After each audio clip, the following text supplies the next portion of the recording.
VP Inday, good afternoon. What? How are you today, ma'am? I'm okay. I'm happy to see na umuunlad na ang ating mga kababayan. 4 na iPhone 17 ang nakikita ko. 1, 2, 3, 4. iPhone 17 yan, ma'am, no? 4 na iPhone 17 po ang kaharap ko. Okay lang. Okay lang. I'm okay. Ma'am, VP Inday, kamusta po si dating Pangulong Rodrigo Roa Duterte? Okay naman siya. Wala na kaming nakain na snacks dahil naubos na namin lahat ng snacks doon sa bendo. So, wala pang refill. So, na lang ko na siya. Zero. VP Inday, were you able to ask the former president about the question yesterday? Yes. Ang tanong kahapon ay merong concern ang mga detractors at ang mga supporters sa legal team ni President Duterte na hindi sila satisfied sa ginagawa ng legal team. Tama ba ang pagka-ano ko? Yes, ma'am. Oo, tama ang sabi ko sa tanong. At tinanong ko si dating Pangulong Rodrigo Duterte, sabi ko exactly kung ano yung tanong ninyo. Gusto mo ba palitan at hindi ka ba satisfied? Sabi niya, hindi palitan.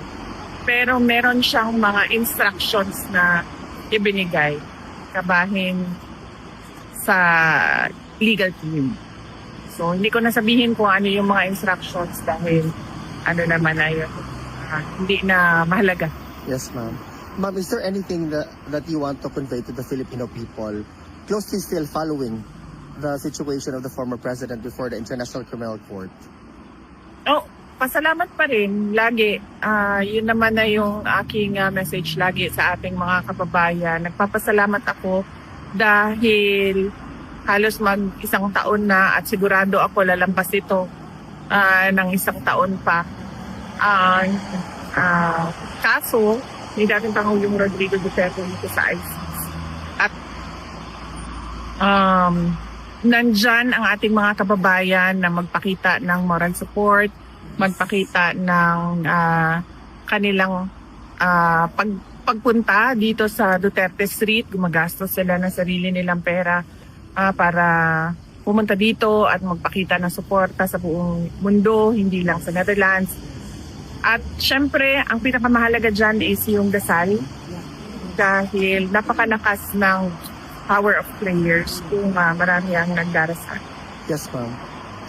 VP Inday, mabuhay po kayo. Maraming salamat, ma'am. Maraming salamat din sa inyong lahat na nandito at sa lahat ng mga kababayan natin na online na nagsusubaybay at sumusuporta kay dating Pangulong Rodrigo dito. Araw-araw na nandito kayo at nagpapakita kayo ng suporta. Maraming salamat dahil sigurado ako nakakatulong yon sa mood, uplifting the mood of former President Rodrigo Duterte. Dahil lagi yan kapag pumapasok ako doon, binabanggit ko sa kanya na merong mga Filipinos sa labas at sinasabi niya, tinanong niya ako, bumabati ba sila sa iyo? Sabi ko, oo naman. Sabi ko, yung mga Pinoy dito, hindi man sila suplada. Sabi ko, bumabati sila sa akin. Meron lang minsan, sabi ko, hindi sila bumabati kasi parang paniwala ko, nagdududa sila kung ako ba yan o hindi. Dahil mukha akong local. Hindi mukhang Pilipina, so baka nag-iisip pa sila kung Sara ba ni Odile. At syempre, pag hindi ako nagsalita, lalo nilang hindi malaman na ako yun. So, yun lang. Yun. At napanggit ko yan sa kanya kanina. Sana all. Sabi niya, pinapansin ka ba nila? Sabi ko, oo, binabati nila. Thank you, VP. Mabuhay ka. Buhay ka, Bipo. Buhay kayong lahat. Mahal ko kayo.